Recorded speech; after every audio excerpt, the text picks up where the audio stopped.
آپ لوگ تھکے ہوئے تو نہیں بیٹھے نا؟ لوگ کہتے ہیں قرآن سے ماتم دکھاؤ، لوگ کہتے ہیں قرآن سے یا حسین دکھاؤ. میں ابھی قرآن سے یا حسین دکھاتا ہوں.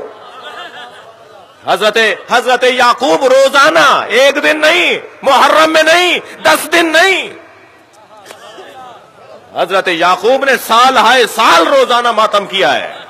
اور کس کا ماتم کیا؟ جس کے زندہ ہونے کا یقین تھا. یہ نہیں کہا، یہ نہیں کہا جائے گا کہ زندہ ہو جاوید کا ماتم نہیں کرتے ہیں. یہ حضرت یوسف زندہ ہے نا. حضرت یعقوب کیا کہہ رہے ہیں؟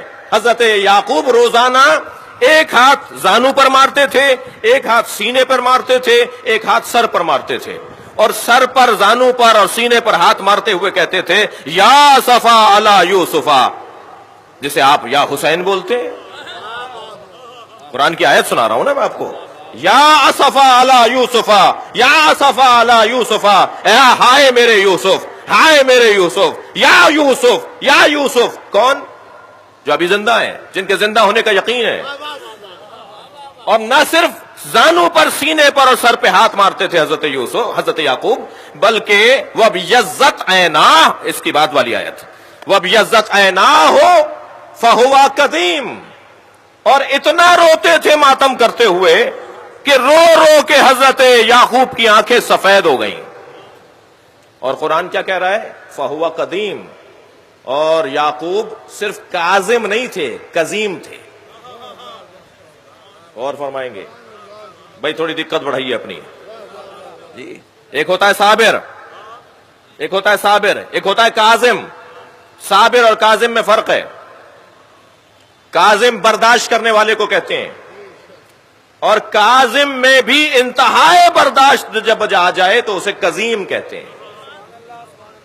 جیسے عالم اور علیم جی، جیسے شاہد اور شہید، جیسے ناصر اور نصیر جی، ایسے ہی کاظم اور قزیم.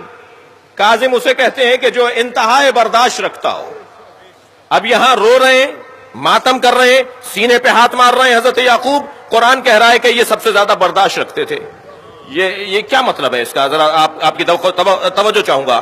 یہ کیا کہہ رہا ہے اللہ؟ کیا بتانا چاہ رہا ہے؟ کیا مطلب ہے اس آیہ کریمہ کا کہ حضرت یعقوب سینے پہ، زانو پہ، سر پہ ہاتھ مارتے ہوئے یا اسفا علی یوسفا، یا اسفا علی یوسفا کا نوحہ بلند کرتے تھے اور آنکھوں سے آنسو گراتے تھے، اور اتنے آنسو بہائے کہ آنکھیں سفید پڑ گئیں. اور قرآن کہہ رہا ہے فہو قدیم، اور یہ بہت زیادہ برداشت کرنے والے تھے. صرف ایک ہی بات تو سامنے آتی ہے، صفحہ تاریخ کو پلٹ کر دیکھیے. جنہوں نے یعقوب کے بیٹے حضرت یوسف کو کنویں میں ڈالا تھا وہ سامنے نظر آ رہے ہوتے تھے، تب بھی ماتم کرتے تھے اور برداشت کرتے تھے. بھائی غور کریں، بہت واضح پیغام ہے قرآن مجید کا کہ عزاداروں کو کیسے زندگی گزارنی ہے.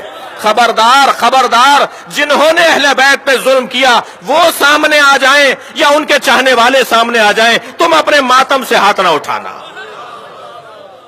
برداشت کرو، ان سے ملاقاتیں کرو، ان سے دوستیاں رکھو، ان سے آنا جانا رکھو، ان کے ساتھ کھاؤ پیو.